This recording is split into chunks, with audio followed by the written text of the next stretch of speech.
여러분 인생을 살다 보면 여러 가지 문제가 참 많이 있습니다. 저만 그런 것 같진 않고요. 여기 계신 모든 분들이 참 많은 문제가 있으실 것입니다. 어떤 문제가 있을까요?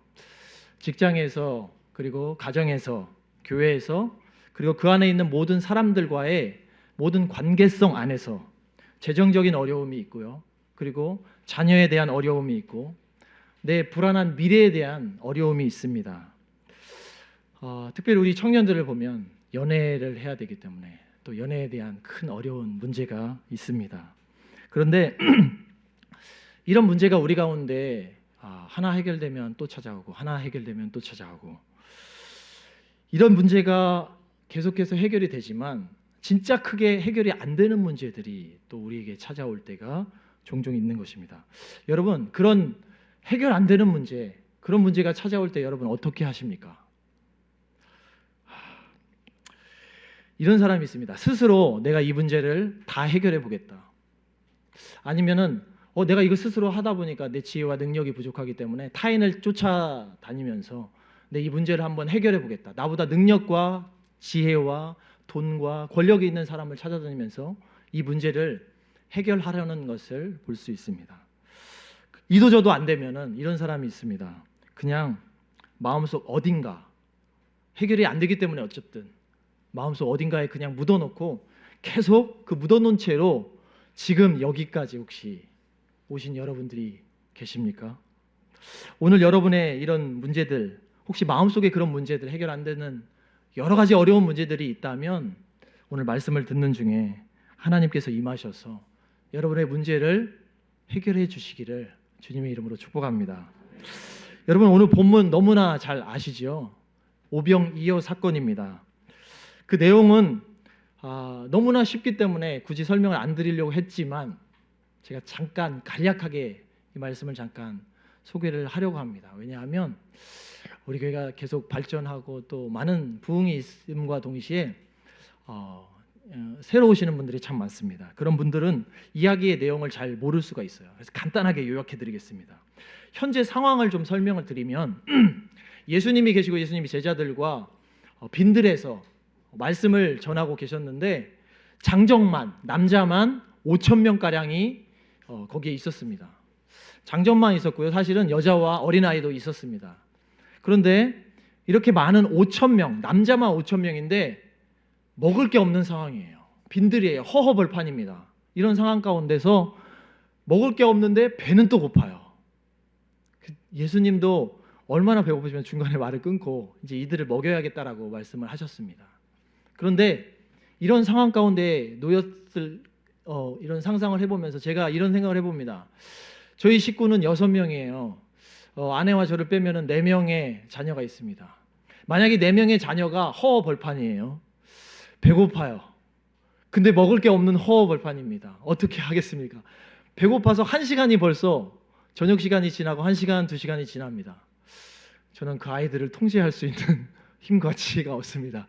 울고 불고 떼쓰고 난리가 나겠죠. 밥 언제 주냐고. 사실 진짜 이 성장기 어린아이들이 1시간만 늦게 줘도 이렇게 배가 고프다고 막 소리를 치고 난리치죠. 저희도 집이 가끔 그런 상황이 연출되곤 합니다. 그럼에도 불구하고 예수님께서는 이런 상황 가운데 장전만 5천 명, 여자와 아이 빼고 이런 상황 가운데 예수님께서는 그 모든 인원 가운데 정말 물고기 2마리, 보리빵입니다. 보리빵 5개밖에 없으셨던 거예요. 그런 상황에서 예수님은 이것을 기적을 일으키시고 거기 5천 명이 넘는 수많은 사람들을 다 먹이시고 나서 제자들을 보내시고 먼저 산으로 올라가시는 장면인 것입니다. 오늘 저는 이 문제를 예수님이 정말 멋지게 다 해결하시고 딱 산으로 숨으시는 모습을 보면서 약간 의문이 좀 들었습니다. 그러면서 오늘 본문을 가지고 저는 예수님께서 저와 여러분에게 있는 수많은 문제들을, 이런 문제들을 어떻게 다루어야 되는지, 우리의 인생에 찾아오는 도저히 우리의 힘으로는 해결이 안 되는 이런 문제를 어떻게 우리가 이 문제를 다루어야 할 것인지, 해결이란 말은 아직 하지 않았습니다. 어떻게 다루어야 할 것인지 그것을 좀 살펴보기를 소망합니다. 오늘 본문 말씀 11절 말씀을 한번 읽어보도록 하겠습니다. 11절 말씀, 11절 말씀과 마가복음 6장 41절 말씀까지 함께 우리 합독하겠습니다. 시작. 예수께서 떡을 가져서 축사하신 후에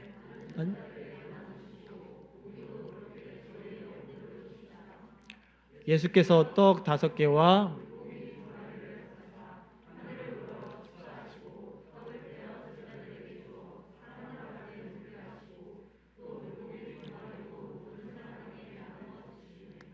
아멘. 오늘 사실은 이 오병이어는 이제 한자어니까 잘 사람들이 헷갈릴 수 있어요. 빵 5개, 보리빵 5개와 물고기 2마리입니다. 이것을 가지고 이 내용이요. 성경에 사복음서가 있는데 마태, 마가, 누가, 요한이 다 이것을 기록하고 있습니다. 마태, 마가, 누가, 요한이 기록했는데 오늘 저는 그 중에서 요한복음을 선택한 거예요. 내용은 똑같습니다. 그런데 마가복음 보니까 예수님이 요한복음에서는 하지 않았던 한 장면이 있어요.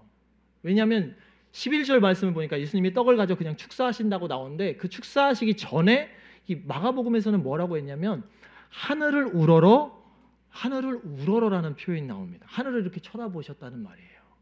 문제를 그 보리빵 5개와 물고기 2마리를 가지고 하늘을 우러러 보셨어요.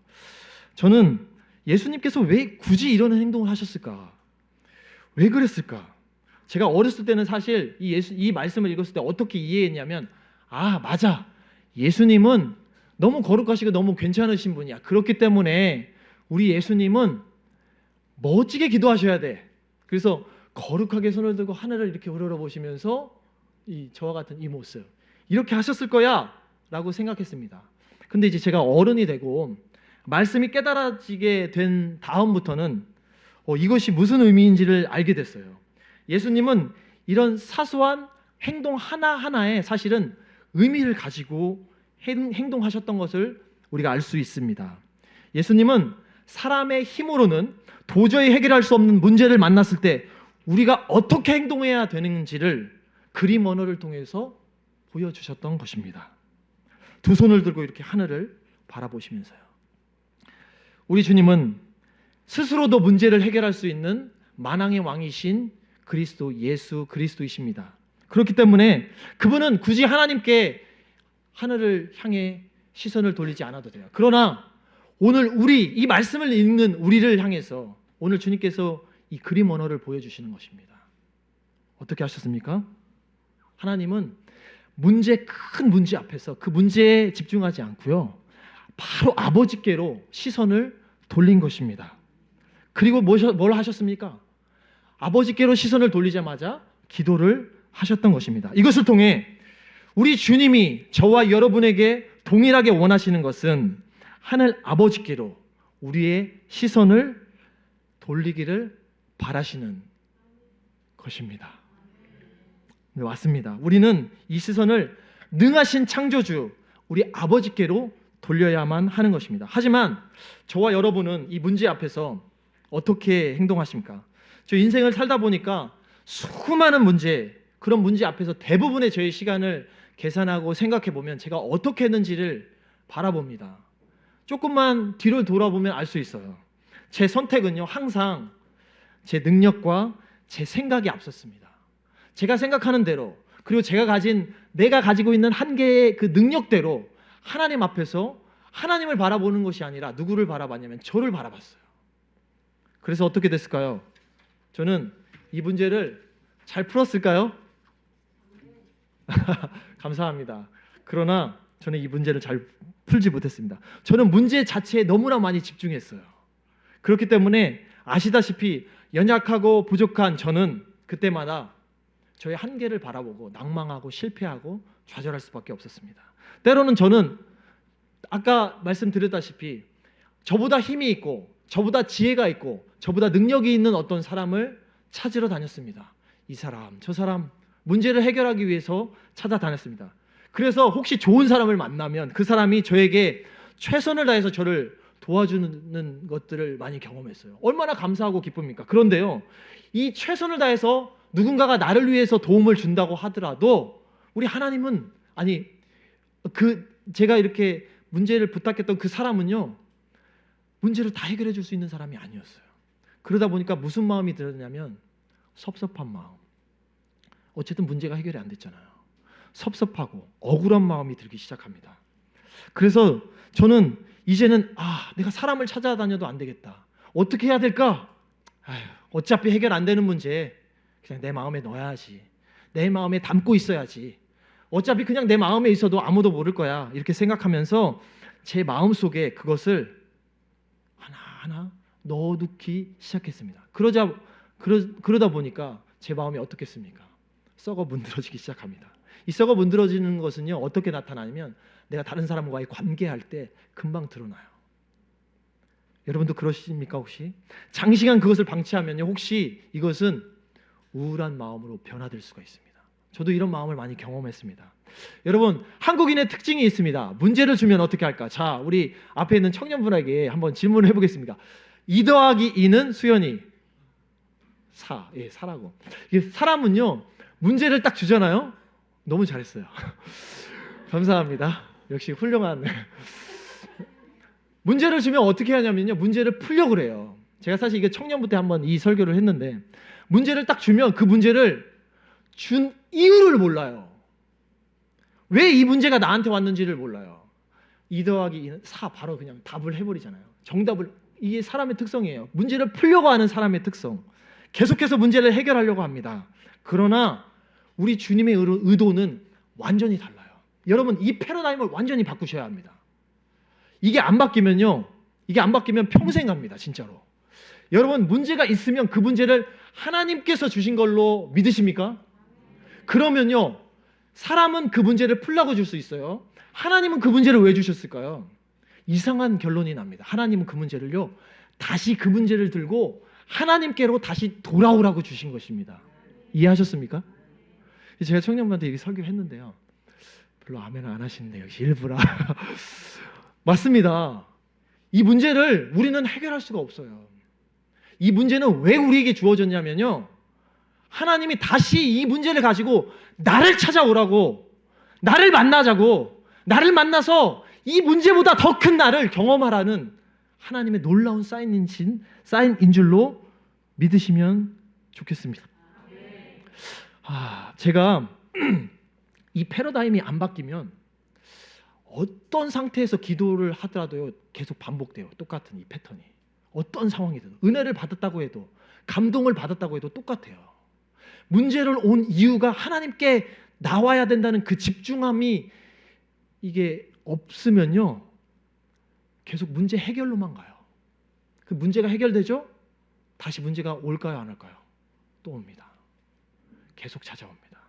제가 여기 계신 여러분보다 연배가 좀 어릴 수 있어요. 40대 제가 중반을 달리고 있습니다. 살면 살수록 인간이 이 땅 가운데 살면서 수많은 문제와 자연 앞에서 사실은 벌거벗겨져서 내동댕이 친 것 같은 나약하고 무기력한 인간의 그 모습이 날마다 저한테 실존이 돼요. 그래서 저는 그 문제를 해결하려고 넘사벽이라고 요즘 표현하는데, 정말 넘을 수 없어요. 나의 한계를 날마다 이렇게 이 한계를 계속 치고 오는 그 한계의 순간들이 계속해서 나에게 찾아옵니다. 그럼에도 불구하고 사실 실제 요 근래에도요, 전혀 저랑 예상하지도 않았던, 저랑 상의하지도 않아요. 문제가 저랑 상의하지 않습니다. 상의하지도 않고 그냥 저에게 그 문제들이 막 찾아와요. 그리고 그 문제에 추측할 수도 없어요. 어떻게 해결해야 될지 너무나 막막해요. 이런 것들이 쓰나미처럼 찾아옵니다. 40대가 지나고 50대가 지나고 60대까지 가면 아마 더 많이 찾아올 거예요. 문제는 끊임이 없습니다.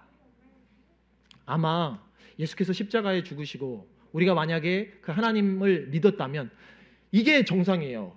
그냥 문제없이 하나님을 영접했으니까 바로 죽고 천국 가는 게 제일 속편하고 제일 편한 인생이에요. 근데 하나님이 여기 있다 우리를 설교해서 말해드릴게요. 왜 현재 나를 탐하게 하는, 왜 우리를 살게 하셨는지, 왜 계속 해결할 수 없는 문제를 계속 주시는지, 저도 잘 모르겠습니다. 사실 40대라 너무 어려워요. 여러분, 그런 문제들, 그런 쓰나미 같은 것들이요, 계속 찾아오는데 아이들의 문제로, 재정의 문제로, 아니면은 우리의 미래의 문제로 앞으로도 계속 찾아올 것입니다. 자, 그때 우리 어떻게 해야 되는지 저를 한번 따라오겠습니다. 내 시선을 속히 주님께 드리자. 다시 한번 하겠습니다. 내 시선을 속히 주님께 드리자. 여러분, 제가 일부러 속히라는 단어를 썼습니다. 왜 제가 속히라는 단어를 썼겠습니까? 계속 지금까지 설명을 했는데 그 이유는 제일 먼저 빠른 속도가 중요합니다. 집중을 해야 되는데 빠른 속도로 아버지 하나님께로 내 시선을 돌리는 게 중요해요. 그 빠른 속도라는 거는요, 어떻게 전해냐면 내가 다른 사람에게로 시선을 돌리기 전에, 내가 그 문제 앞에 내 시선이 문제 앞에 완전히 고정되기 전에, 아니면은 마지막으로 내가 그걸 해결하다가 안 돼가지고 그냥 포기해서 아까처럼 내 마음에 속에 계속 쌓아두기 전에 우리는 그 문제를 가지고 우리의 시선을 누구한테 돌려야 합니까? 하나님, 우리 아버지, 만물의 창조주여, 나를 위해서 죽으신 십자가의 예수 그리스도께로 우리의 시선을 돌리는 저와 여러분 되시기를 주님의 이름으로 축복합니다. 우리 아이들이 자랄 때요, 장난감을 가지고 놀다가 이렇게 못하면은요, 아버지에게, 저에게 가지고 와요. 그러면 이제 제가 고쳐서 딱 주면 좋아하고 가요. 수십 번 반복합니다. 그런데 이제 아버지는 좀 지겨울 만도 한데 계속 아이들 가져오면 아이고 잘했어 내가 해줄게 너무나 좋게 고쳐줘요. 아버지의 심정은 그런 것과 같습니다. 우리 하나님 아버지도 동일한 것 같습니다. 그런데 이제 어느 순간 아이가 나이가 들기 시작하면 안 가지고 와요. 자기가 어떻게 해서든 해보려고 그래요. 컸다는 증거입니다. 좋죠. 그런데 영적인 우리 아버지, 그분은 우리에게 시선을 두는 것, 우리의 시선이 아버지 하나님께로만 향하게 하는 것, 그것을 질투하세요. 우리의 시선이 땅에, 내가 좋아하는 어떤 것에 고정되어 있는 것을 하나님은 싫어하세요. 마치 이런 것과 같습니다. 물속에 잠수부가 있는데, 옛날 방식인데 요즘은 지금 산소통을 다 메고 들어왔는데, 옛날에는 그 잠수부와 연결된 호수가 있었어요. 호수로 쭉 배에서 연결돼서 그 잠수부와 연결된, 산소가 연결된 그 호수처럼 우리가 그 잠수부예요. 우리가 그 바다 안에 들어가 있습니다. 우리와 하나님과의 관계예요. 이처럼 바다에 들어간 잠수부가 산소 그 호흡할 수 있는 그 호수로 연결되어 있는 것처럼, 우리가 만약에 세상에 우리의 시선을 다 빼앗겨 버린다면 마치 그 산소 호수가 잘라진 것 같은 그런 삶을 살 수밖에 없는 것이 바로 예수 그리스도를 구주로 영접한 저와 여러분의 모습인 줄로 믿습니다. 여러분, 시편 말씀을 한번 읽겠습니다. 제가 하겠습니다. 시편 말씀, 시편 121편 1절에서 2절 말씀, 시작. 내가 산을 향하여 눈을 들리라. 나의 도움이 어디서 올꼬? 나의 도움이 천지를 지으신 여호와께.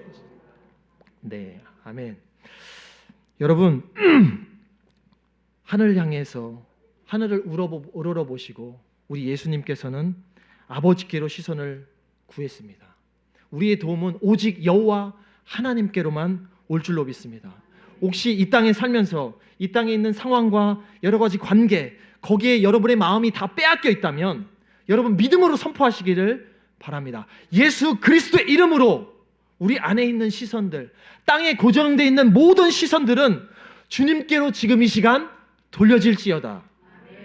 예수님을 바라본다는 말은요, 그저 십자가에 있는 십자가를 바라보고 눈물을 흘리는 그런 말이 아닙니다. 그분과 나와 임마누엘, 예수 십자가의 보혈의 능력으로 영원히 함께 하시는 그 임마누엘 하나님께서 영원히 우리와 함께 하시고, 날마다 문제를 우리가 있을 때마다 그 문제를 들고 주님께 기도로 나아간다는 말입니다. 만약에 우리가 이렇게 우리의 시선이 주님께로 돌려졌다면 그 다음에는 어떻게 해야 될까요? 그 다음엔 나의 문제에 대한 평가를 해야 합니다. 우리가 해결할 수 없는 그 문제 있죠. 그 문제를 가지고 하나님께 나아갑니다. 그리고 하나님께 하늘을 우러러서 기도의 자리에 나아갔어요. 그 다음에 해야 될 일은 우리가 우리의 그 문제를 평가해야 합니다. 자, 한번 따라해 보겠습니다.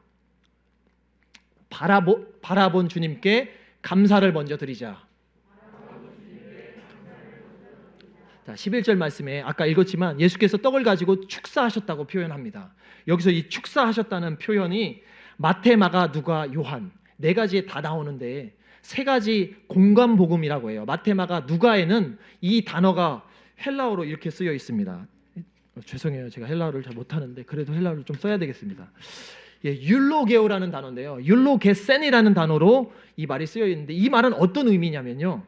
이 말은 좋게 말하다, 칭찬하다, 찬양하다 이런 뜻이에요. 영어로는 he spoke blessing입니다. 그래서 이것은 그러니까 한국말로 번역이 저렇게 한 축사라는 표현이 좀 맞는 것 같아요. 그러니까 말을 되게 축복의 말을 했다라는 뜻이에요. 그런데 오늘 본문의 요한복음은 이 헬라어 단어가 달라요. 아예 뭐라고 표현되냐면 유카리스테사스라는 표현입니다. 이것은 찬양하단 말, 이렇게 높이 올려드리다 칭찬하단 말을 담고 거기에 플러스 뭐가 돼 있냐면 한 목사님도 한번 설교하셨는데요. When he had given thanks라는 단어입니다. 감사의 표현이 플러스가 돼 있어요. 내가 하나님께 하나님 앞에서 하나님을 높여드리고 찬양하면서 거기에 플러스 감사가 들어있는 표현이에요. 그래서 요한복음은 하나님께서 축사하셨다는 표현을 감사하셨다는 표현을 하고 있습니다. 여러분 오늘 정말로 이 학습과 세례 그리고 성찬에 참여하시는 영적인 새로운 삶을 살게 되시는 여러분들을 정말 주님의 이름으로 제가 축복합니다. 마태복음 26장 27절의 말씀에 보면 예수님께서 최후의 만찬 때 이 말씀을 하셨어요. 예수님께서 그 성찬 잔과 이 포도주 잔을 가지고 축사하셨다. 이 표현을 할 때 무슨 표현이냐면 거기에 이 단어 유카리테사스라는 표현, 감사하다는 표현이 담겨 있습니다. 그래서 하나님께서는 이 상황 가운데 상황을 보지 않고 먼저 감사의 기도를 하신 것을 우리는 알 수 있습니다. 아직 기적이 일어나기 전입니다. 현재 상황을 보면 도저히 감사할 수 없는 상황입니다. 먹여야 될 사람이 무려 5천 명이, 장정만 5천 명이 넘습니다. 여자와 아이를 포함하면 2만 명까지도 계산하는 학자가 있습니다. 이런 상황 가운데서 우리가 가지고 있는 것은 무엇이냐? 그것을 평가해 봅시다. 빵 5개와 물고기 2마리. 어떻게 평가하시겠어요? 저는 감사가 안 나오더라고요. 이게 만약에 내 문제라면 감사할 수가 없겠더라고요. 물고기 5개밖에 없다고? 물고기 2마리밖에 없다고? 빵이 5개밖에 없다고? 내 문제는 산만큼 큰데 먹여야 될 사람은 5천 명이 넘는데 이거밖에 없다고? 그런데 예수님께서는 놀랍게도 감사를 하셨다는 것입니다. 여러분, 우리의 평가는요, 우리의 이 상황에 있지 않아요. 그래서 우리가 만약에 우리가 가지고 있는 이 문제를 하나님께로 만약에 가져갔다면 그 누구나 할 수 있는 감사를, 만약에 여러분이 예수님을 믿는 분이시라면 평가하셔야 돼요. 지금 이 순간 나에게 있는 이 문제를 평가하셔야 합니다. 어떻게 평가하시겠습니까? 여러분, 저와 여러분은 자녀의 문제가 있습니다. 재정의 문제가 있습니다. 오병이어가 아니라 일병이어도 안 되는, 정말 문제는 너무나 큰데 나한테 있는 것은 정말 일병이어밖에 안 되는 너무나 정말 소소하고 너무나 작은 것뿐입니다. 그러나 도저히 해결할 수 없는 이 상황 가운데 그때 우리가 꼭 해야 할 말 따라해 봅시다. 여러분, 손을 좀 가슴에 얹어 주십시오. 그리고 여러분이 지금 가지고 있는 문제 중에 가장 큰 문제를 떠올리세요. 해결을 도저히 여러분 힘으로 할 수 있는 이 문제를 떠올리세요. 그리고 그 떠올린 그 문제를 가지고 한번 저를 따라하시면 좋겠습니다. 2번 하겠습니다. 주님, 저에게 이 문제를 주셔서 감사합니다. 주님, 저에게 이 문제를 주셔서 감사합니다. 아멘. 주님은 이 모든 상황과 형편을, 우리에게 있는 모든 상황과 형편을 우리보다도 더 많이, 더 자세히 알고 계십니다. 우리는 이미 감사절 설교를 들어서 알고 있습니다. 여러분, 다니엘 얘기 들으셨죠? 다니엘은 지금 상황이 어떻습니까? 목숨이 왔다 갔다 하는 긴박한 상황이에요. 사자굴에 들어가는 상황입니다. 그런데 다니엘이 그 상황 가운데 보란듯이 했던 기도, 무슨 기도입니까? 감사의 기도입니다. 하나님 감사합니다. 여러분, 저는 여러분이 이렇게 잘 저를 따라해 주셔서 너무 감사합니다. 그런데 저는 사실은 앵무새처럼 이렇게 따라만 하는 것을 따라만 하라고 하고 싶지는 않습니다. 감사는요, 입술의 고백으로 계속해서 연습되어져야 되는 게 맞습니다. 상황이 안 좋다라고 하더라도, 내 문제가 크다고 하더라도 계속해서 입으로 연습해야 돼요. 감사를. 하지만 우리가 기억해야 할 것이 있습니다. 그것이 연습이 많이 된 분들은요, 여러분 이렇게 하십시오. 감사하기 전에 내가 지금 감사해야 되는 분이 어떤 분이신가 한번 그걸 생각해 봐야 합니다. 내가 지금 감사를 해야 된다는데 그 감사를 하고 있는 그 대상이 과연 누구인가? 내가 왜 그분께 감사를 돌릴 수밖에 없는가? 그분은 나에게 어떤 분이신가? 나에게 한시도 신실하지 않았던 적이 없었던 그분, 단 한 번도 나에게 신실함을 잃어버리시지 않았던 그분, 지금 이 순간까지 나를 위해서라면 침뱉음, 모욕, 수많은 더 어려움까지 다 참고 견디기를 기꺼이 받아주시는, 그럴 각오가 돼 있는 우리 주 예수 그리스도, 100번, 1000번이라도 다시 나를 살리기 위해서 십자가를 져야 한다면 전 우주보다도 귀하신 그 예수 그리스도의 놀라운 생명을, 자기 생명을 그렇게 아끼지 않고 십자가에서 다시 한번 나에게 내주실 분, 그분을 믿고 이 마음을 다해서 하나님 앞에 감사를 올려드려야 되는 줄로 믿습니다. 따라하겠습니다. 다시 한번. 주님, 이 문제를 주셔서 감사합니다. 감사하기 전에 생각하셔야 돼요.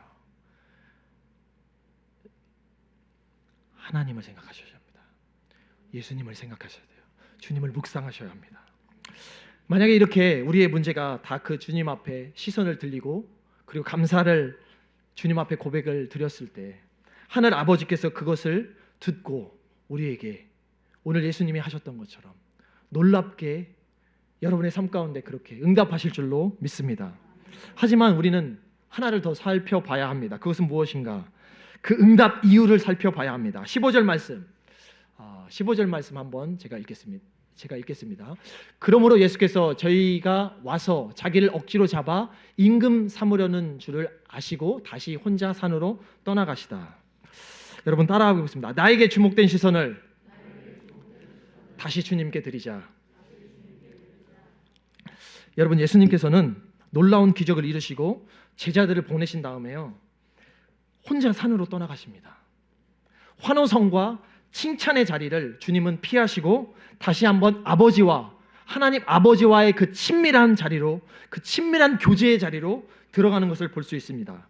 예수님께서 시선을, 문제를 가지고 그 시선을 하나님께로 이렇게 돌려드리시고 감사의 찬미를 올려드린 다음에 하나님께서 놀라운 이적을 행하셨습니다. 하지만 그 주님은 그 기적의 칭찬과 영광의 자리에 머무르는 것보다 더 훌륭한, 더 중요한 일이 있었던 것입니다. 그 놀라운, 그 중요한 일은 무엇이었습니까? 그것은 그냥 그 기적의 자리에 있는 것이 아니라 기적보다도 더 크신, 위대하신 아버지 하나님과의 친밀한 자리, 그 자리를 지키는 것이었습니다. 때로 우리는 기도 응답이 되면은 마치 내가 오래 참고, 내가 인내하고, 내가 영성이 좋으니까 하나님께서 나를 이렇게 해주신 거라고 은근히 자랑합니다. 대놓고 자랑하는 사람은 별로 없습니다. 때로는 마치 나의 의로움 때문에, 나의 의 때문에 내가 기도해서 된 것처럼 나의 의를 혈안이 되어서 자랑할 때가 있습니다. 여러분, 말씀을 듣고 깨닫게 되는 것은요, 이 기도의 본질은 하나님과의 친밀함이라는 것입니다. 여러분, 우리의 목적은 예수님처럼, 예수님께서 영광과 그 환호와 그 놀라운 칭찬의 자리를 버리시고 산으로 다시 올라가셨던 것처럼 쓸쓸함의 자리, 외로움의 자리, 보이기에는 영광이 없어 보이는 그 자리, 좋은 길의 자리, 그 자리로 다시 한번 발걸음을 옮기시는 그런 모습을 통해서 우리에게 무엇을 보여주시는 거라고 생각이 드십니까? 우리도 그 길을 가야 될 줄로 믿습니다. 하지만 걱정하지 마십시오. 그 자리를 여러분이 만약에 가게 된다면 기적보다도 더 크신 우리 아버지 하나님과 그 깊은 사랑의, 은혜의 그 관계의 자리를 가지게 될 줄로 믿습니다. 우리의 목적은요, 기적 자체에 있는 것이 아니라 바로 주님과의 친밀함에 우리의 목적이 있음을 믿습니다. 여기 좀 안 좋은 예가 하나 있습니다. 하나님께서는 사울에게 왕이라는 높은 자리를 주셨어요. 형통케 하시고 그가 정말 보잘것없었을 때 그를 왕으로 세우셨습니다. 그런데 사울은 하나님이 주신 그 왕의 자리, 그 자기의 지위를 지키기 위해서 온갖 불법과 온갖 악행을 하나님이 주셨는데 그 자리를 지키려고 온갖 불법을 다 저지르게 됩니다. 결국 그는 하나님을 버리고 왕이라는 자리를 선택하는 어리석은 삶을 살게 되는 것을 우리가 볼 수 있습니다. 그래서 제가 이렇게 요 근래 이렇게 뉴스나 미디어를 보다가요, 요즘 아주 핫한 분이죠. 비슷한 분을 제가 발견했습니다. 그분은요, 집에 슈퍼카가 많아요. 그분은 정말 스포츠카와 명품이 집에 즐비합니다. 그분은 자산이 약 2,800조에 달합니다. 그분은 누구일까요? 사우디아라비아의 왕세자 권력의 제1인자죠. 바로 빈살만이라는 아저씨예요. 그 사람 그냥 그 지위 돈 털털털 털잖아요. 그리고 여기다 딱 앉아놓으면 그냥 우리 청년부입니다. 그냥 40이 안 된 30 중반대 청년부예요. 근데 그런 아저씨가요, 불행하게도 2,800조가 있습니다. 상상이 안 되시죠? 2,800조. 피파에서 지금 스포츠 게임을 하는데 이기면은 얼마를 준댔지? 개인당 100억이 넘게 준다고 합니다. 정말 놀라운 사람이죠. 근데 저는요, 그 사람을 보면서 하나도 부럽지가 않아요. 왜냐하면 제가 부러운 사람이 따로 있어요. 제가 부러운 사람은요, 2,800조 있는 사람이 아닙니다. 빨간 의자에 금요기도에 그 자리를 지키시는 바로 여러분입니다. 주님께 시선을 고정하고 아버지와 아들 성령의 이름을 부르면서 눈물로 감사를 하나님께 올려드리는 여러분의 이 자리, 그 자리가 저는 훨씬 더 부럽고 훨씬 더 아름다운 자리라고 생각합니다. 아마도 이변이 없다면 이 불쌍한 빈살만 아저씨는요, 평생을 이 세상의 것만 바라보다가 생명이 없는 명품을 끌어안고 살다가 그 시선을 모든 명품에 고정하다가 자기의 모든 시선을 거기에 고정한 채 평생을 살게 될 안타까운 인생이 될 수도 있습니다. 말씀을 마무리하려고 합니다. 그러나 우리도 빈살만 아저씨와 별반 다르지 않은 것 같습니다. 때로는 우리가 주님을 믿고 있습니다. 그리고 주님을 찾고 있습니다. 그런데 주님보다 더 찾는 분이 한 분 계세요. 맞춰보세요, 이게 누군지. 저는 이 선생님을 유 선생님이라고 표현하고 싶습니다. 이 유 선생님은요, 참 훌륭하세요. 제가 봐도 너무 훌륭하세요. 유 선생님은 우리와 늘 함께 하십니다. 유 선생님은 하나님과 비슷한 신이 되어 있습니다. 유 선생님은요, 내가 외롭다고만 하면 바로 나의 외로움을 다 달래줘요. 내가 조금 무료하다고 하면요, 나를 얼마나 재밌게 해주는지 몰라요. 이 유 선생님은요, 나와 늘 동행하십니다. 궁금한 것부터 궁금하지 않은 것까지 유 선생님의 능력은 아주 거의 올마이티에 가깝습니다. 정말 능력이 대단하신 유 선생님이십니다. 이분의 그 기술, 이분의 능력을 우리는 4글자로 이렇게 표현합니다. 알고리즘. 내가 알고 싶지 않은 것까지 다 알려줘요. 아침, 저녁, 점심 모든 식사의 자리에 유 선생님은 저와 함께 하십니다. 심지어 화장실까지 따라다니십니다. 그리고 늘 하나님을 대신해서 우리의 시선을 빼앗아 가십니다. 유 선생님은 한치라도 우리가 하나님께 눈을 돌리는 순간 우리를 가만두지 않습니다. 우리 유 선생님. 여러분, 보는 것은요, 영적으로는 먹는 것입니다. 영적으로 이걸 계속 드시고 계신 거예요. 하나님이 아닌 유 선생님을 계속 잡아 드시고 계신 것입니다.